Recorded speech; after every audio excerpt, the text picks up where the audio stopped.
راولا کوٹ اور آزاد کشمیر میں امن و امان کی صورتحال کے حوالے سے وفاقی وزراء طلال چودھری اور عطا اللہ تارڑ اس وقت پریس کانفرنس کر رہے ہیں۔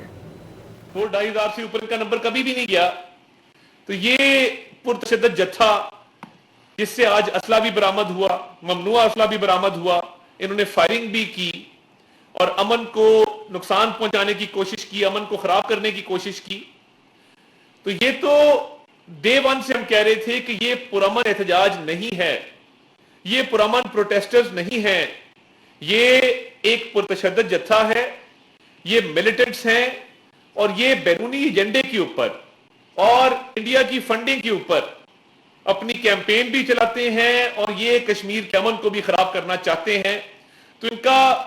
مکروہ چہرہ بے نقاب ہوا، پوری دنیا نے دیکھ لیا، اور ہرگز جس طرح آزاد کشمیر کی حکومت نے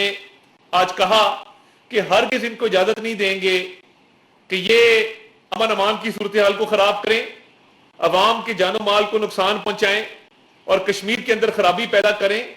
تو حکومت پاکستان مکمل طور پہ آزاد کشمیر کی حکومت کی جو سٹانس ہے اس کی تائید کرتی ہے، اور کسی کو اجازت نہیں ہونی چاہیے کہ وہ یہ امن خراب کرے یا تشدد کے زور پہ الیکشن کے دوران اس طرح کی خرابی پیدا کرنے کی کوشش کرے۔ ان کے ایجنڈے کو ہم خوب سمجھتے ہیں، اور میں یہ بھی کہنا چاہتا ہوں کہ جس طرح آج آزاد کشمیر کی حکومت نے کہا کہ اور انتظامیہ نے باقاعدہ طور پہ کہا کہ آپ جو پرتشدد جتھے ہیں اس کو اپنے آپ سے دور رکھیں، جو عوام ہیں وہ گریز کریں ایسی کارروائیوں میں ملوث ہونے سے، کیونکہ یہ ملیٹنٹس ہیں اور یہ ایک ایجنڈا لے کے آئے ہیں جس سے کشمیر کاز کو نقصان پہنچانا چاہتے ہیں، مگر کشمیر کاز کو نہ ماضی میں کبھی نقصان پہنچا نہ اب پہنچنے دیں گے، اور یہ